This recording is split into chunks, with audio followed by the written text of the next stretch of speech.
오늘 하나님의 말씀은 창세기서 2장 1절부터 2절까지입니다. 설교 본문은 창세기 2장 전장인데요. 먼저 읽기는 1절과 2절을 먼저 봉독하도록 하겠습니다.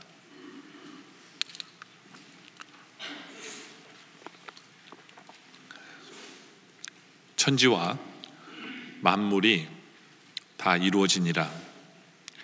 하나님이 그가 하시던 일을 일곱째 날에 마치시니 그가 하시던 모든 일을 그치고 일곱째 날에 안식하시니라. 아멘. 지난주 우리는 하나님이 선지를 창조하신 내용에 대해서 우리가 보았습니다. 하나님이 천지를 창조하시자마자 하신 일이 뭘까요? 그게 바로 2장의 이야기입니다. 2장 2절에 보면 하나님이 그가 하시던 일을 일곱째 날에 마치시고 그가 하시던 모든 일을 그치고 일곱째 날에 안식하시니라. 쉬셨어요. 안식하셨다. 참 재밌게도 주님은 천지를 창조하신 후에 안식하셨습니다. 우리는 너무나도 일을 중요시 여기다 보니까 이 안식이라는 것이 얼마나 중요한지를 모르는 것 같아요. 그러나 하나님이 이 안식을 너무나도 중요하게 여겨서 그것도 창세기 2장에 천지를 창조하신 후에 안식하셨다는 말씀을 우리에게 꼭 해주고 계십니다. 이게 얼마나 중요하냐 하면 십계명에도 그래서 들어가 있습니다. 십계명을 이렇게 내용상 구조를 보면요, 1계명부터 4계명은 하나님에 대한 거고요, 5계명부터 10계명까지는 사람과의 관계에 대한, 근데 이 4계명이 그 중간에 딱 껴있어요. 그렇죠? 4계명이 신명기 5장 14절에 나온 건데, 일곱째 날은 내 하나님 여호와의 안식일인즉 너나 내 아들이나 내 딸이나 내 남종이나 내 여종이나 내 소나 내 낙이나 내 모든 가축이나 내 문 안에 유하는 객이라도 아무 일도 하지 못하게 하고 남종이나 내 여종에게 너같이 안식하게 할지니라 라고, 안식하라고 우리에게 명령을 하십니다. 근데 왜 이 안식일이 네 번째 계명에 속해 있을까요? 사람과의 관계와 하나님 사이에 껴 있을까요? 그 이유는 이 안식이 제대로 돼야 사람과의 관계도 제대로 되어지기 때문에 그래요. 그래서 제대로 된 안식이 너무나도 중요합니다. 그래서 오늘 설교 제목이 그걸 보려고 해요. 제대로 된 안식이 뭔가, 제대로 안식하기 위해서 필요한 것이 뭔가 라는 것을 우리가 한번 생각해 보길 원합니다. 그러려면 첫째로 우리가 봐야 되는 것은 안식의 정의가 뭐냐는 거죠. 안식의 정의가 뭐냐. 그 성 어거스틴의 고백록에 보면 그가 이런 기도를 합니다. 하나님께서 우리를 지으실 때 당신을 향하여 살도록 창조하셨기 때문에 이제 주님 안에서 쉴 때까지 우리에게 참 평안이 없었나이다. 그러니까 하나님이 우리를 하나님을 위해서 살도록 우리를 창조하셨는데 우리는 하나님 안에서 참 쉼이 없다 보니까 제대로 못 산 거예요. 그러니까 이 참 안식은 하나님 안에서의 참 쉼을 의미합니다. 하나님 안에서의 참 쉼이 필요하다. 어떤 분은 그런 얘기를 해요. 기독교 공동체는 이 안식일을 지키는 게 너무너무 중요하다. 왜냐하면 교회의 존재를 위해서 안식일을 지키는 것을 굉장히 강요했다라고 이야기를 합니다. 맞는 말은 맞아요. 그 얘기는 맞아요. 그렇죠? 출애굽기 20장 8절에 보면 이런 명령이 있죠. 안식일을 기억하여 거룩하게 지키라. 이 명령이 아주 간단한 명령이지만 이 명령 때문에 교회가 존재하게 되었다라는 말을 해도 과언이 아니에요. 왜냐하면 이 명령이 없었으면 성도들은 안 모였을 거거든요. 죄악된 우리들은 이런 명령이 없으면 우리는 잘 안 모였어요. 그럼 잘 안 모이면 교회는 다 없어지게 되죠. 근데 이 명령이 있다 보니까 성도들이 교회를 다니게 되고 안식일을 지키다 보니까 그러다 보니까 교회가 존재하게 됐다. 그래서 어떤 면에 있어서는 이 세상과의 싸움이 바로 이 안식일과 주일을 지키는 그 싸움이에요. 지키지 못하는 제도와 어떤 법과 맞서 싸우는 그런 싸움 속에 지금도 되어진 것이 오늘의 결과다라고도 볼 수 있어요. 예전에는 우리 미국이 주일날 다 닫았잖아요, 그죠? 그래서 쇼핑할 데가 없었던 적도 있었는데 이제는 다 열죠, 그렇죠? 그러면서 이 안식에 대해서 우리가 더 고민을 하게 되고 그런 싸움은 계속되어지고 있는 부분이 있어요. 그런데 어떤 면에서 우리가 안식일을 지켜서 교회가 존재하는 것처럼 보이지만 유대인 학자 도민이라는 사람은 우리에게 그런 얘기를 해요. 우리가 안식일을 지킨 게 아니라 안식일이 우리를 지켜준 거예요. 이 안식은 우리를 위한 거예요. 하나님께서 창세기에서 안식에 대한 이야기를 하신 이유는 우리가 안식하는 게 너무너무 중요하기 때문에 2장에서 바로 안식에 대한 이야기를 주님이 안식하셨기 때문에 우리도 안식해야 된다라고 우리에게 강조하는 부분입니다. 그렇다면 무엇이 제대로 된 안식일까요? 무엇이 제대로 된 안식일까? 그걸 한번 보려고 합니다. 하나님이 어떻게 안식하셨는가를 보게 되면 창세기 2장을 통해서 하나님이 어떻게 안식하셨는가를 보게 되면 무엇이 제대로 된 안식인가를 우리는 배우게 돼요. 하나님이 어떻게 안식하셨습니까? 창세기 1장에 보면 하나님이 만드시고 보시기에 좋았더라, 만드시고 보시기에 좋았더라, 만드시고 보시기에 좋았더라. 그리고 마지막에 가서 31절에 가서 하나님이 그 모든 것을 보시면서 보시기에 심히 좋았더라 라고 하나님 평가를 내리세요. 그리고 저녁이 되니 아침이 되니 이 여섯째 날이에요. 그리고 천지와 만물이 2장에 가서 2장 1절로 가서 천지와 만물이 다 이루어집니다. 하나님은 그러니까 하나님의 안식은요 하실 일을 다 끝내는 게 안식이에요. 그래서 하나님이 그가 하시던 일을 일곱째 날에 마치시니 그가 하시던 모든 일을 그치고 일곱째 날에 안식입니다.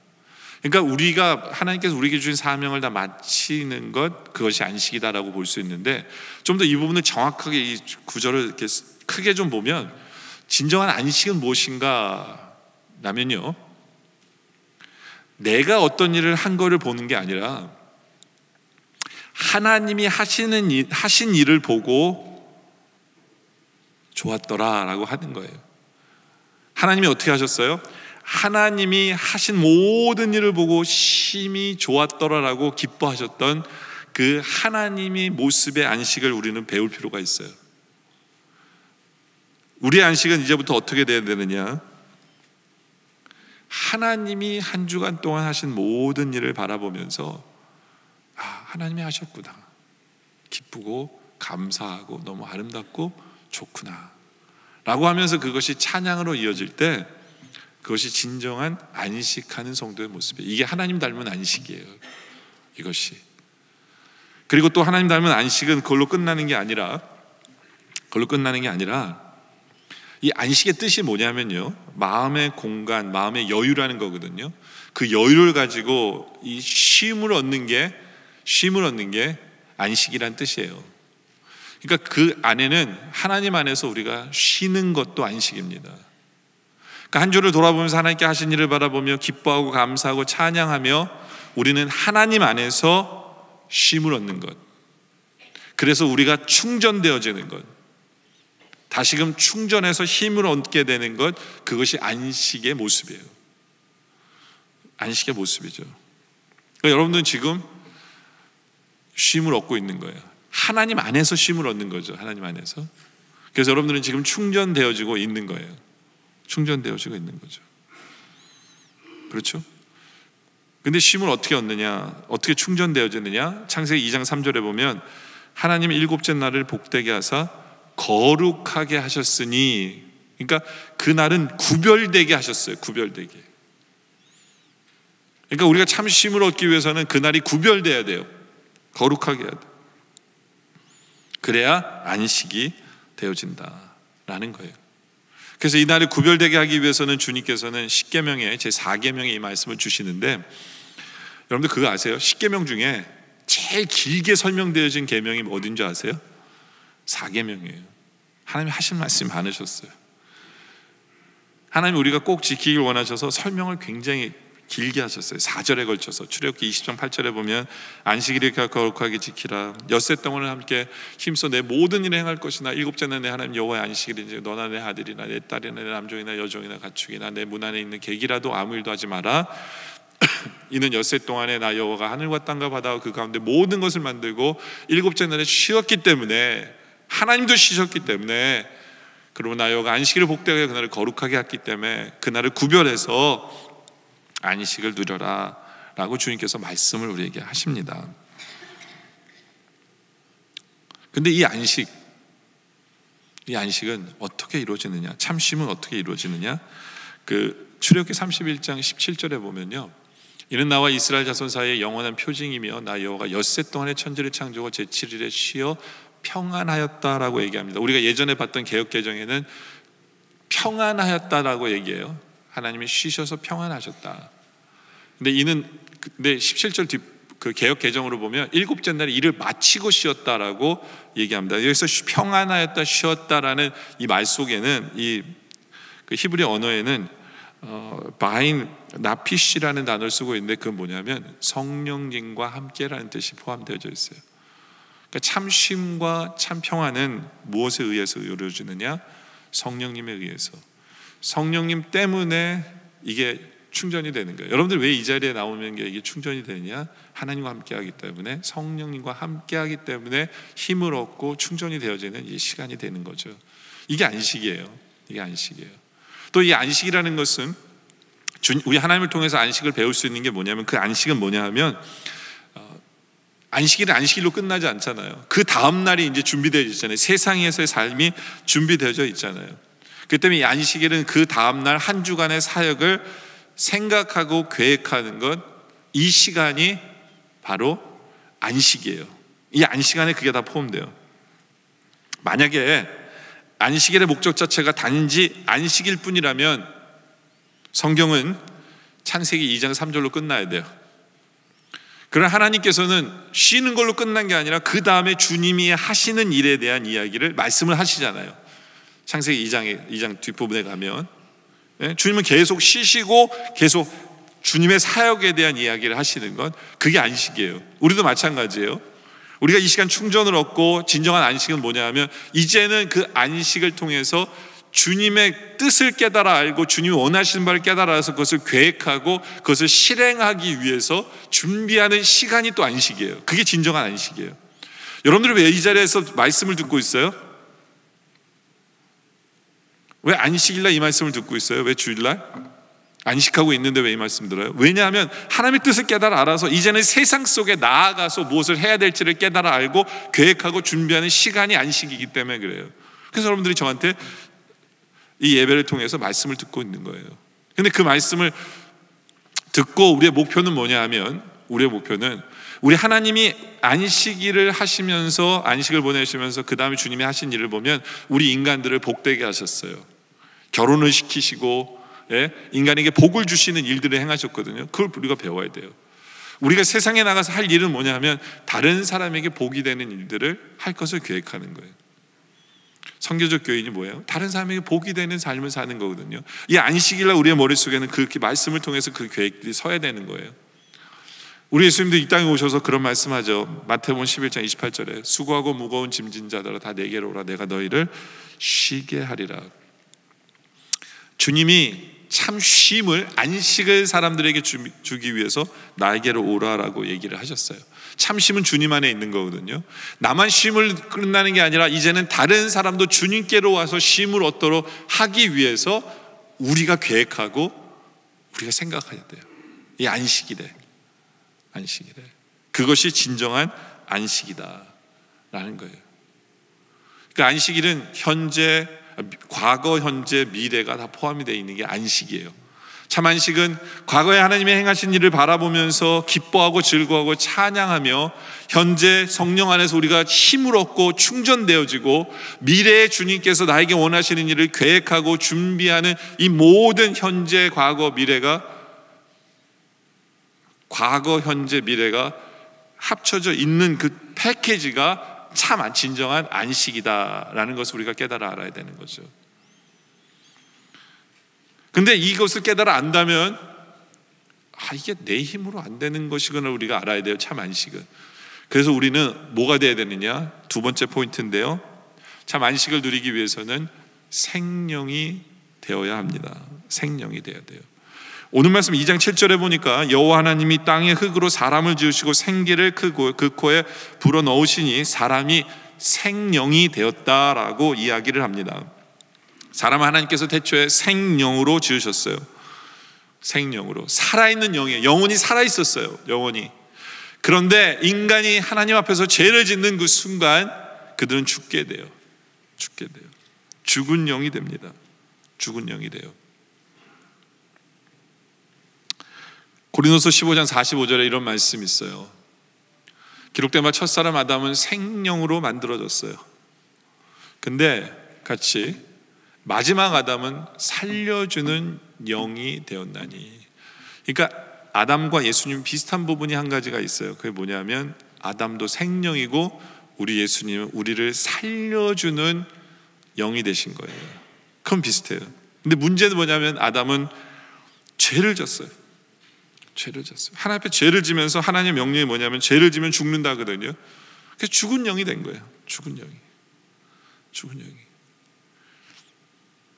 그렇기 때문에 우리는 다시 살아나야 돼요. 생령이 돼야 돼요. 생령이. 창세기 2장 7절에 보면 여호와 하나님이 땅의 흙으로 사람을 지으시고 생기를 그 코에 불어넣으시니 사람이 생령이 되니라. 우리는 이것을 소원해야 돼요. 주님 살아있는 영의 삶을 살게 해주세요. 주님 저에게 주님의 입김 속에 살게 해주세요. 그런 소원이 우리에게 있어야 돼요. 특별히 이 말씀 보면 하나님이 이렇게 얘기했어요. 땅의 흙으로 얘기해요. 흙은 땅이지 않아요? 근데 굳이 땅이라고 표현을 하셨어요. 땅의 흙으로 하나님이 지으셨는데 그 코에 하나님의 생기를 불어주셨어요. 하나님의 생기를 불어주셨다. 왜 땅을 강조하실까요? 그 이유는 우리가 이 육신은 땅을 밟고 살지만 하나님의 영으로 살라는 거예요. 하나님의 영으로. 하나님의 영으로 살아야 되는 거예요. 그래야만 제대로 사는 거예요. 그런 생명으로 살아야 되는데 인간이 죄를 지면서 내 영이 죽고 그냥 이 육신만 땅을 밟고 사는 그런 존재밖에 되지 못했다라는 거죠.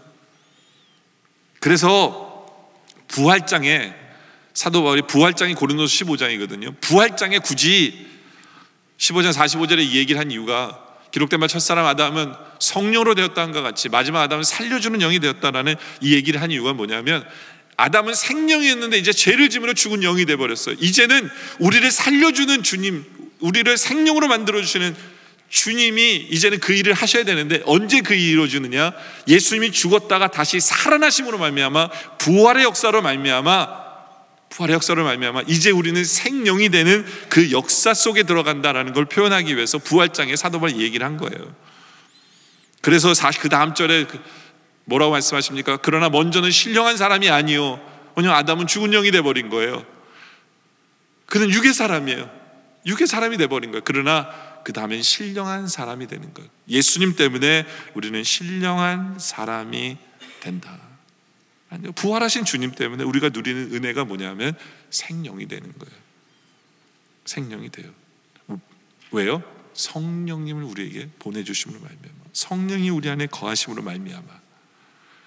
이게 천지차예요. 생명이 되고 안 되고는. 보세요. 창세기 6장 3절에 보면 노아 시대가 나와요. 생명이 아니라 이제는 영이 죽은 사람들의 모습이 뭐냐? 보세요. 여호와께서 이르시되 나의 영이 영원히 사람과 함께하지 아니하리니. 왜냐하면 죄를 져서 인간이 죄를 졌기 때문에 이제는 영이 죽은 거예요. 이는 그들의 육신이 됨이라. 이제는 생육이 된 거죠. 육신만 살아있는 존재가 된 거예요. 그러다 보니까 어떻게 해요? 그들은 오래 살지 못해요. 120년밖에 못 살아요. 그래서 어떻게 됩니까? 하나님 그들을 심판하세요. 칠 수밖에 없어요. 그들이 생각하는 것이, 생육으로만 사는 사람은 그들이 생각하는 것이 악하기 때문에 하나님 그들을 치실 수밖에 없었어요. 치실 수밖에. 이게 생육의 인간이에요. 생명이 죽은, 영이 죽은 사람들의 모습이에요. 그들은 육체만 살아있어요. 그러다 보니까 그들의 관심사는, 노아 시대 때 관심사는 사람들의 아름다움만 보고 결혼했다고 얘기하거든요. 그렇죠? 관능미에만 관심이 있어요. 먹고 사는 일에만 목숨을 걸어요. 세상 재미에 푹 빠져 살아요. 예, 영혼에 대한 관심이 없어요. 현실만 따라 살아요. 왜요? 그들의 영이 죽었기 때문에. 그들의 영이 죽었기 때문에. 그렇게 살면요, 진정한 안식은 누릴 수가 없어요. 진정한 안식은 성령님이 우리 안에 들어오셔야 진정한 안식을 누리게 돼요. 근데 우리는 그 성령님이 우리 안에 거하세요. 부활하신 주님 때문에. 우리는 그 은혜 속에 사는 것을 우리가 알아야 돼요. 아까 안식에 대한 정의가 뭐예요? 과거에 하나님께서 행하신 일을 보면서 우리가 기뻐하고 찬양하고 즐거워하는 게 안식이라고 그랬죠. 근데 우리는요, 생육만 있는 사람은 하나님이 하신 일이 안 보여요. 내가 한 일밖에 안 보여요. 이게 생육이에요. 근데 성령님으로 인해서 우리가 그 과거를 바라보게 되면 주님이 하신 걸로 보게 되는 거죠. 그렇기 때문에 제대로 된 안식은 성령님이 필요해요. 성령님이 계셔야 주님이 하신 일을 보게 되고 기뻐하고 즐거워하고 찬양하게 되는 거예요. 우리가 아무리 이 땅에서 잠을 많이 자도 그게 참 쉼이 안 돼요. 허리만 아프지. 아무리 좋은 침대에서 자보세요. 12시간도 못 자요. 허리 아파가지고. 참 쉼이 안 돼요. 우리 영이 쉼이 돼야 돼요. 이 영이 쉼이 되는 어떻게 돼요? 성령님이 함께 하실 때 참 쉼이 되는 거예요. 성령님이 없으면 참 쉼이 안 돼요. 아까도 안식은 미래에 주님이 원하시는 일을 계획하고 진행해야 되는데 생육은 몰라요. 말씀이 안 들려요. 주님의 뜻이 안 보여요. 미래를 준비할 수가 없어요. 그러나 성령님이 함께 하시면 말씀을 보셔서 비춰주셔서 보이게 하시니까 내가 무엇을 해야 되는지 무엇을 준비하는지 알게 돼요. 제대로 된 준비를 하는 참 안식의 시간을 가지게 하는 것이 바로 성령님이에요. 그렇기 때문에 생령이 되라. 생령이 된 존재를 주님께서 창세기 2장에 얘기하는 거예요. 우리는 생령이 되기 전에는 우리는 골짜기의 마른 뼈 같아요. 에스겔서에 나오는 마른 뼈 같아요. 움직이긴 움직이는데 살아있는 게 아니에요. 마른 뼈 같은 우리들이에요. 에스겔서 37장 5절에 보니까 마른 뼈 어떻게 됩니까? 주 여호와께서 이 뼈들에게 이같이 말씀하시기를 내가 생기를 너희에게 들어가게 하리니 너희가 살아나리라. 성령이 있으셔야 돼요. 그래야 살아나요. 우리는 마른 뼈예요. 뭘 해야 되는지도 모르고 뭘 하셨는지도 모르고 제대로 어떻게 충전되어야 되는지도 몰랐어요. 근데 이제는 성령님 때문에 어떻게 됩니까? 에스겔서 37장 10절에 보니까 이에 내가 그 명령대로 되어나 했더니 생기가 그들에게 들어가니 그들이 뭘로 보내요? 뭘로 변합니까? 극히 큰 군대가 됩니다. 하나님의 군대가 되는 거예요. 하나님의 생명이 우리 안에 들어오면 참 안식을 누릴 줄도 알게 되고 하나님의 군대로서 살아가게 되어진다라는 거죠. 그러니까 우리는 사모해야 돼요. 성령님을 사모해야 돼요. 성령님 도와주세요. 역사해 주세요. 근데 창세기 2장은 우리가 참 안식을 누리기 위해서 우리에게 한 가지 말씀을 더 해주십니다. 창세기 2장에 보면 그건 뭐냐면 안식처가 되는 가정이 되라고 얘기하세요. 그게 세 번째 포인트예요. 안식처가 되는 가정이 될 부분에 대해서 참 안식을 위해서 하나님께서 세우신 신적인 공동체가 두 개가 있어요. 영어로 말하면 디바인 커뮤니티라고 얘기하는데 둘이에요.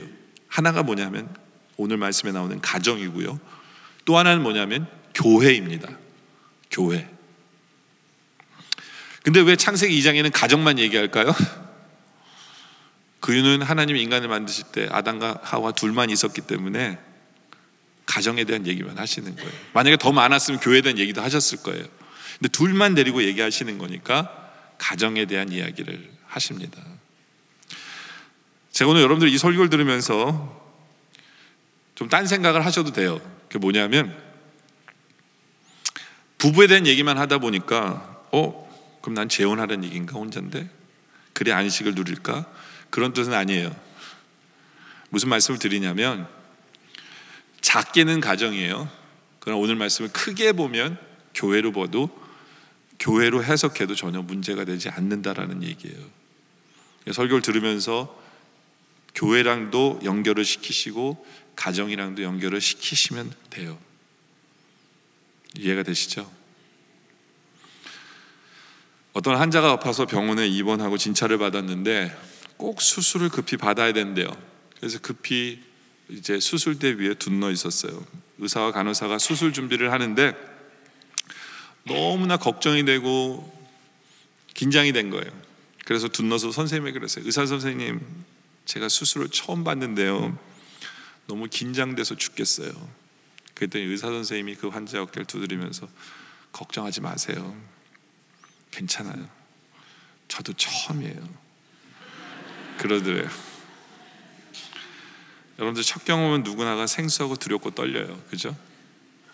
근데 처음인 게 좋은 게 하나 있어요. 처음 하면 좋은 게 하나가 있는데 뭐냐면 그거는 정석대로 하려고 할 거예요. 정석대로.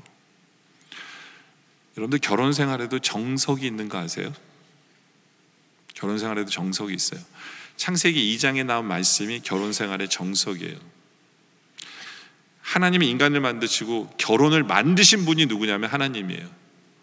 그리고 2장에서 결혼을 첫 주례하신 분도 하나님이에요. 그리고 첫 주례사가 2장이에요. 그 첫 주례사 안에 결혼의 정석이 들어있어요. 어떻게 부부 생활해야 되는지 모르세요? 그럼 정석대로 하세요. 아는 체 하지 마세요. 세상 얘기 듣지 마세요. 정석대로 하세요. 정석대로 하면 가정은 안식이 돼요.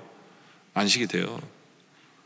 정석에서 벗어나서 문제예요. 그 정석이 뭐냐? 첫째, 하나님이 가정에 대해서 하신 말씀이 돕는 배필이 되라는 거예요. 돕는 배필. 18절에 여호와 하나님이 이르시되 사람이 혼자 사는 것이 좋지 아니하니 내가 그를 위하여 돕는 배필을 지으리라.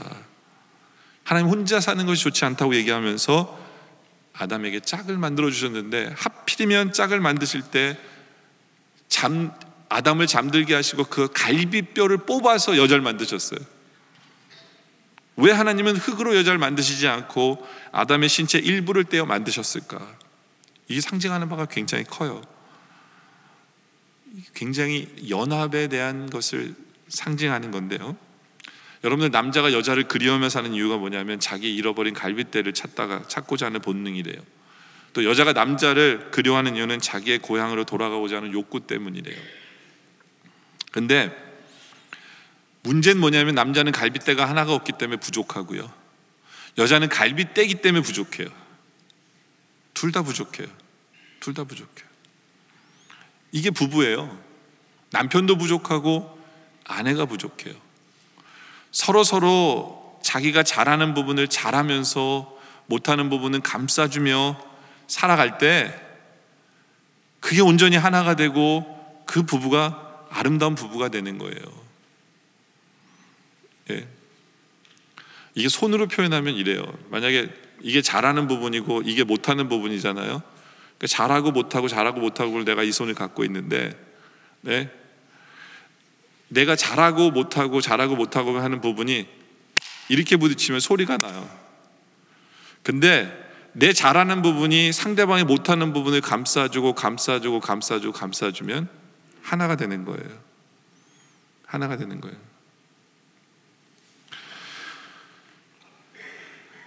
일부 때는 제가 이 얘기 안 했어요. 왜냐면 1부 때는 목소리만 녹음돼서. 근데 2부 때는 영상을 보니까 손가락을 볼 거 아니에요. 네? 이게 굉장히 중요한 거예요. 우리는 다 위크네스가 있어요. 우리는 다. 근데 감사한 게 뭐냐면 서로 잘하고 못하는 게 다 달라요. 그러니까 감쌀 수가 있어요. 그리고 하나가 될 수 있어요. 돕는 배필이 되어준다면, 그렇죠? 어떤 사람은 신중한데 덤벙대는 사람을 만나요. 왜요? 덤벙대다가 못 이룬 것을 신중한 사람이 해주라고. 근데 신중한 사람은 짜증을 잘 내요. 지 뜻대로 돼야 되니까. 근데 덤벙대는 사람은 이해력이 많아요. 그러니까 신중한 사람을 이해하면서 살라는 거예요. 그 폭넓은 이해력으로 그 사람 좀 이해해주며 살라는 거죠. 어떤 사람은 치약을 꼭 중간에서 짜요. 근데 어떤 사람은 꼭 치약을 끝에서부터 짜 들어가요. 왜요? 중간에서 짜다 남은 치약을 밑에서 다시 짜서 똑바로 만들라는 거예요. 간단해요. 싸우라는 게 아니에요. 채워주라는 거예요. 서로의 부족. 그래서 주님이 만나게 하신 거예요. 여러분들, 이 내 짝은요, 나의 영혼은 동역자예요. 스몰 비즈니스 하시는 분들은 알 거예요. 딴 사람은 못 믿어도 내 아내는 믿게 되지 않아요? 가게 맡기고 갈 수 있잖아요, 마음 편하게. 근데 아내한테 가게 맡기면서 이거 카메라 키우고 가면 그 부분은 생각 다시 해봐야 돼요. 영원한 믿을 수 있는 동역자예요. 그게 아내예요. 영원한 믿을 수 있는 동역자가 그게 아내고 남편이에요. 그렇잖아요. 저만 해도 그래요. 저희 아내가 없으면 저는 목회를 지속적으로 하기가, 교회를 이끌기가 아마 불가능했을 거예요. 예. 저는 예전에 제가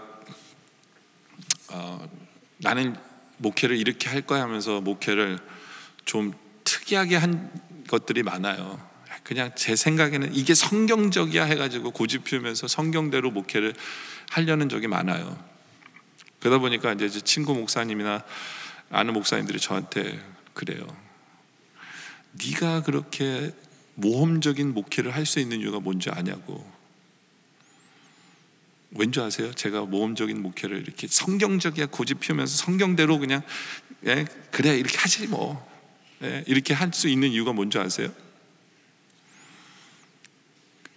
다른 목사님이나 전도사님들이 다 저한테 그랬어요. 와이프 때문이라고.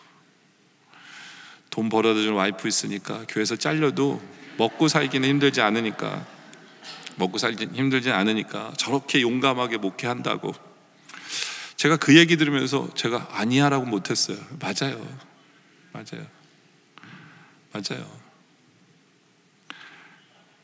자, 하나님이 저의 부족함을 아시고 저의 아내를 주신 거 맞아요. 채워주신 거예요.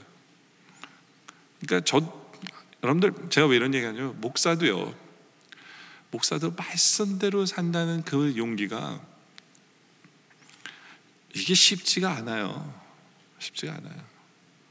근데 감사한 거는 저희 와이프 때문에 그래 이게 옳아라고 하다 보니까 잘 되니까 믿음이 생기는 것 같아요. 역시 하나님 말씀대로 가는 게 맞아. 근데 그 믿음도 와이프 때문에 생긴 거잖아요. 예. 목사 설교 시간에 아내의 은혜를 얘기하는 건 말이 안 되는데 하여튼 그 아내를 만나게 하신 하나님의 은혜죠. 그죠? 하나님의 은혜예요. 그러니까 저의 부족함을 아시고 저에게 꼭 필요한 사람을 보내주셨어요. 그래서 감사하게도 서로가 돕는 배필이 되어졌다. 정말 감사한 거죠. 근데 여러분들 이 돕는 배필이요 하루아침에 되는 게 아니에요. 쉬운 게 아니에요. 사람의 만남은 철과 철이 만나는 거예요. 철과 철이. 잠언 27장 17절에 이런 표현을 써요. 철이 철을 날카롭게 하는 것 같은데 철이 철끼리 부딪히니까 이게 아픔이 있을 수밖에 없고 힘들 수밖에 없는 게 부부예요. 부부도 친구도 마찬가지지만 근데 이게 잘 보완이 되면 빛나게 해줘요. 잘 보완. 여러분들 이 결혼이라는 게요 정말 웃긴 거예요. 이게 당구알로 표현하자면 이렇게 머물러 있는데 내가 이렇게 가고 있는데 당구볼이 여기 탁 치면 내 방향이 바뀌는 거예요. 결혼은 내 인생이 바뀌는 거예요. 이 만남이라는 건 내 인생을 바꾸는 만남이에요. 네. 잘 갈지 못 갈지 아무도 몰라요. 그렇기 때문에 더 정석이 중요해요. 서로가 돕는 배필이 되지 않으면 근데 이 돕는 배필이 하루아침에 되는 게 아니에요. 이 하나가 된다는 게 쉽지가 않아요. 제가 이렇게 표현하면 잔인할지 모르지만 보세요. 갈비뼈 하나 없는 남자와 그 갈비뼈가 만났어요. 네? 그래서 이제 갈비뼈가 일로 들어가야 이제 하나가 되잖아요. 그죠? 이제 들어가려면 쉬울까요? 안 쉬울까요? 안 쉬워요. 이제 들어가려면 어떻게 해야 돼요? 째고 집어넣어야 되잖아. 그러니까 얼마나 힘든지 몰라요. 서로에게 필요를 채워주는 게 쉬운 게 아니에요. 누군가가 죽어야 돼요. 누군가가 희생해야 돼요. 네? 물론 여러분들 이 설교 들으면 우리 집은 그래도 안식이 있고 우리는 참 좋은데 여러분들 모르는 사이에 여러분들 짝이 그만큼 희생했고 피눈물 흘렸기 때문에 여러분들 지금 그 생각하는 거예요. 착각하지 마세요. 누군가가 죽어야 돼요. 누군가가 십자가 졌기 때문에 그런 거예요. 우리도 모르는 사이에 우리가 구원을 받는 것이 우리 주님의 십자가 그 피 흘린 십자가 때문인 것처럼 마찬가지예요. 예? 쉽지가 않아요. 여러분들 이게 누구랑 산다는 건요 왜 쉽지가 않냐면 내가 그 사람에 대해서 다 알기 때문에 쉽지가 않은 거예요. 그 사람이 뭐가 연약한지, 뭐가 못되는지, 어떤 도끼를 품고 있는지, 어디다 재산을 숨겨놨는지, 그 사람의 과거가 뭔지, 심지어 그 사람의 잠버릇, 방귀 뀌는 거, 이빨 가는 거, 코 고는 거 다 알아요. 다 노출되어 있는 거예요. 이 노출되었기 때문에 좋은 게 있어요. 그게 뭐냐면 이제는 문제를 서로 보완하며 고치라는 게서, 그래서 부부는 노출되어지는 거예요. 근데 문제는 뭐냐면 그렇기 때문에 더 위험해요. 그거를 서로 날카롭게 그냥 지적하고 찌르고 하면 이건 더 아픈 거예요. 나를 너무너무 아는 사람이 찌르니까 더 아픈 거예요. 더 괴로운 거예요. 돕는 배필이 되지 않으면 힘들 수밖에 없는 거예요. 여러분들 성 프란시스라는 사람 있잖아요. 이 사람 대단한 사람이에요. 진짜 성자처럼 산 사람이에요. 근데 그런 생각이 들어요. 이 사람이 성자처럼 살 수 있었던 이유는 결혼 안 했기 때문이다, 이런 생각을 해요. 진짜로 성자는요, 결혼을 해서 정말 그 가정을 안식처로 만들 수 있는 사람이 성자예요. 서로 돕는 배필이 돼서 내가 나를 죽이면서 그 사람에게 돕는 배필이 되어질 때, 그래서 그 사람을 빛나게 할 때, 그게 정석이고 하나님 원하시는 유일한 방법이에요. 다른 방법이 없어요. 인간은 죄가 없을 때는 이런 표현을 합니다. 창세기 2장 23절에 아담이 이르되 이는 내 뼈 중에 뼈요 살 중에 뼈라, 살 중에 살이라. 얼마나 아름다운 시적인 표현입니까? 그죠? 이게 죄 없을 때 인간이에요. 근데 죄를 짓자마자 인간은 어떻게 변해요? 창세기 3장 12절에 아담이 이르되 하나님이 주셔서 나와 함께 있게 하신 그 여자가 열매 먹게 했다는 거예요. 나 죄 짓게 했다는 거예요. 죄 때문에 그래요. 죄 때문에. 이게 죄 있는 인간의 모습이에요. 여러분들은 어떠세요? 여러분의 가정은 죄가 다스립니까? 아니면 성령이 다스립니까? 생명입니까? 죄 있는 가정은요, 죄 때문에 그래요. 죄 때문에 그래요. 하나님이 주신 죄 때문에 그래요. 하나님까지 팔아먹어요.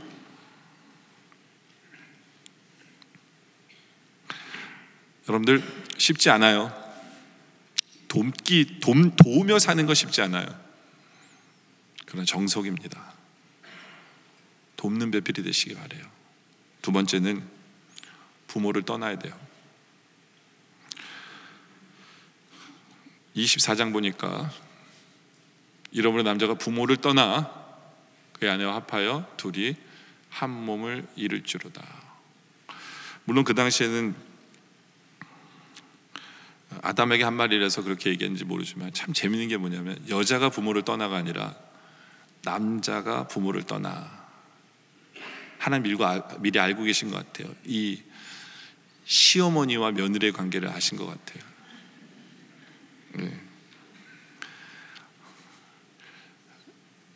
우리나라는 효를 너무너무 중요시하는 나라이기 때문에 이게 귀에 거슬릴 수 있지만 정석이에요. 하나님의 말씀입니다. 하나님 말씀이에요.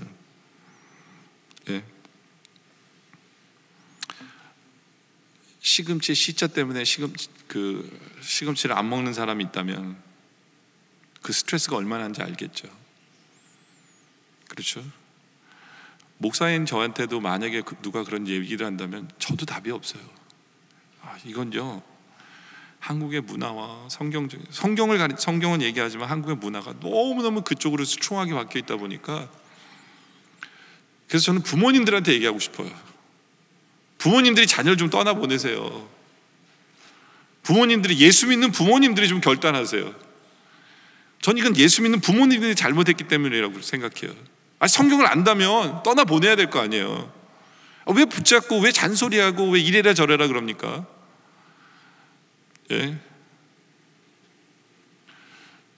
예전에 저희 집도요, 저희 와이프랑 결혼해서 유일한 문제가 저희 어머니랑 저희 와이프의 문제예요. 저희 가정은 문제 하나도 없었는데 그것 때문에 힘든 거예요. 저희 와이프 이제 결혼하자마자 저희 어머님이 저희 와이프한테 그랬어요. 월급을 엄마한테 갖다 달라고. 엄마가 용돈 주겠다고. 미치겠더라고요.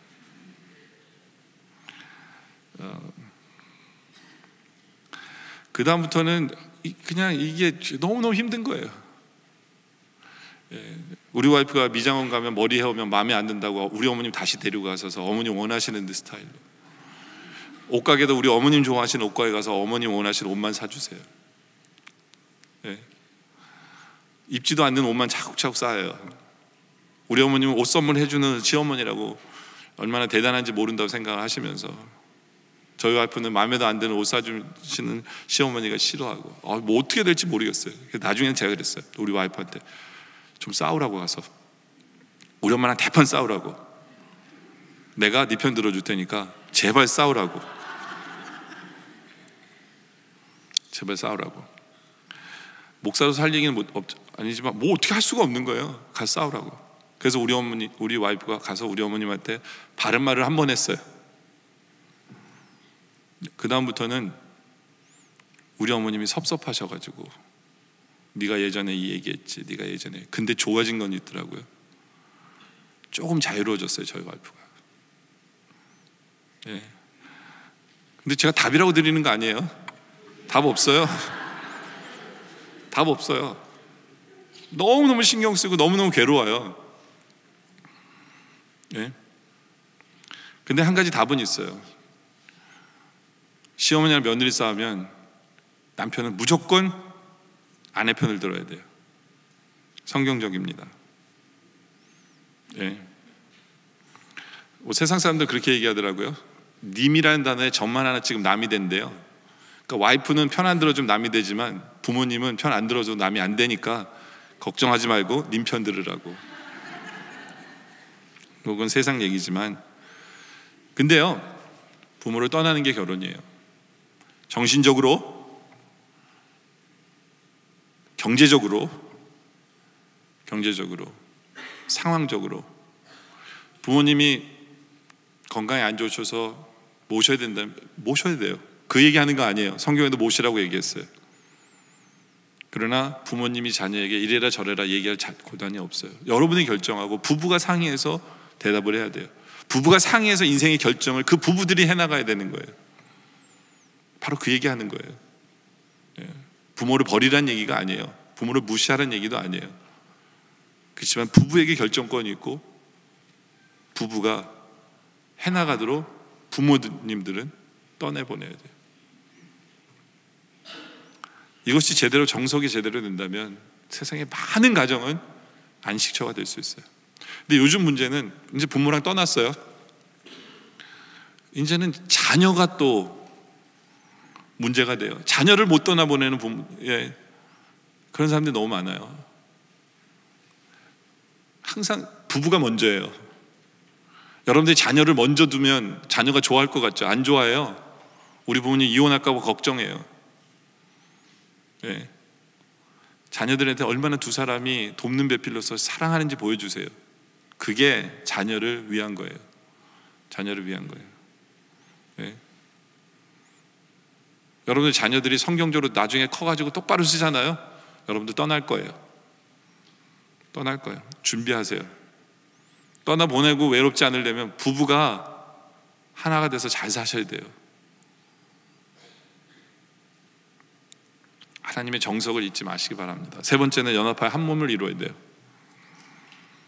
24절에 보니까 둘이 한 몸을 이룰지로다 명령하셨어요. 한 몸이 된다는 것은 물론 성적인 표현이기도 합니다. 중요한 것은 부부는 한 이불을 덮고 한 침대에서 자야 돼요. 따로 자지 마세요. 코 고는 소리 때문에 시끄러워서 못 자더라도 죽어서라도 익숙해질 때까지 같이 자세요. 피곤하면 자게 돼 있어요. 한 침대에서 살을 맞대고 자는 것이 부부입니다. 근데 여기서 한 몸은 육체적인 연합뿐만 아니라 정신적인 연합을 의미합니다. 서로 다른 배경을 가진 사람이 이제는 둘이 하나가 된다는 것은, 한 몸이라는 것은 어딜 가든지 한 방향으로 간다는 얘기예요. 정신적으로 하나가 돼야 돼요. 내 상대방이 좋아하면 내가 싫어도 쫓아가세요. 상대방이 기뻐하면 한 방향으로 가야 되기 때문에 나를 죽이세요. 그리고 늘 한 방향으로 하는 게 부부예요. 그게 한 몸이에요. 그리고 가장 중요한 것은 영적으로 하나가 돼야 돼요. 한 하나님을 섬기며 한 하나님을 예배해야 돼요. 말씀도 같이 받아야 돼요. 부부가 따로 받아서는 안 돼요. 예? 상대방의 써먹을 말씀만 받아서는 안 되고 한 말씀을 받아서 한 말씀에 움직이는 한 가정이 돼야 돼요. 그게 한 몸입니다. 한 몸이에요. 전도서 4장 12절에 보면 이런 말씀이 있어요. 한 사람이면 패하겠거냐, 두 사람이면 맞설 수 있고요, 세 겹줄은 쉽게 끊어지지 않아요. 승리한다는 얘기예요. 세 겹줄. 부부는 둘인데 왜 세 겹줄이에요? 성령님이 함께 하시면 세 겹줄이 되는 거예요. 바로 그것이 주님이 원하시는 모습이에요. 성령님이 우리에겐 필요합니다. 성령님이 필요해요. 성령님이 해주셔야 돼요. 돕는 배필도 성령님이 이 사람이 이게 도움이 필요하구나, 이런 걸 보여주셔야 돼요. 하나가 되는 것도 성령님이 한 방향으로 이끄셔야 돼요.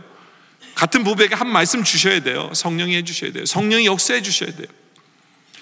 에베소서 5장 22절에 보면 아내들이여 자기 남편에게 복종하기를 주께 하듯 하라. 남편들은 아내 사랑에 그리스도께서 교회를 세우시고 사랑하시고 교회를 위하여 자신을 주신같이 하라. 성령이 없는 부부들은요, 성령이 없는 아내는 25절만 보여요. 왜 내 남편을 사랑하지 않지? 성령이 없는 남편은 22절만 보여요. 왜 내 아내는 나한테 복종하지 않지? 성령이 있는 사람은, 성령이 있는 아내는 22절만 보여요. 내가 나에게 남편에게 복종해야 되는구나. 성령이 있는 남편은 내가 아내를 더 사랑해야 되는구나. 이게 성령이 있는 사람의 모습이에요. 네. 여러분들, 이 성령이 없으면 아내들은 남편에게 복종할 수가 없어요. 잔소리하지. 그게 본능이기 때문에. 성령이 없으면 남편은 아내를 사랑할 줄 몰라요. 남편들한테 물어보세요. 아내를 사랑하냐고. 다 사랑한대요. 근데 와이프한테 가서 물어보면 다 사랑 안 한대요. 왠지 아세요? 남편을 사랑한다는, 사랑할 줄 모르기 때문에 그래요. 할 줄 모르는 남편들에게 사랑하라고 주님께서 말씀하셨는데 왜요? 그래서 성령님의 도우심을 통해서 배우라는 거거든요. 그래서 에베소서 5장 22절에 부부에 대한 얘기를 하면서 성령의 충만한 얘기를 18절에 가서 하는 얘기예요. 18절에. 그 다음 절이요. 술 취하지 말라. 이는 방탕한 것이니 오직 성령으로 충만함을 받으라. 성령이 충만해야 아내는 남편에게 복종하고 남자는 아내를 사랑하게 돼요. 근데 많은 남편들이 그런 얘기예요. 성경에 보면 아내가 남편에게 복종하라고 그랬다고. 예. 그건 성경을 잘 모르는 사람의 얘기예요. 아까 22절에 아내들의 남편을 복종할 주께 하듯 하라고 그랬죠? 25절에는 사랑하라고 그랬죠. 근데 그 전제가 뭐냐면 21절에 뭐라고 얘기하냐면 그리스도를 경외함으로 피차 복종하라고 그랬어요. 남편이 아내에게 복종하는 방법이 사랑인 거예요. 이것도 복종이라는 단어를 쓴 거예요.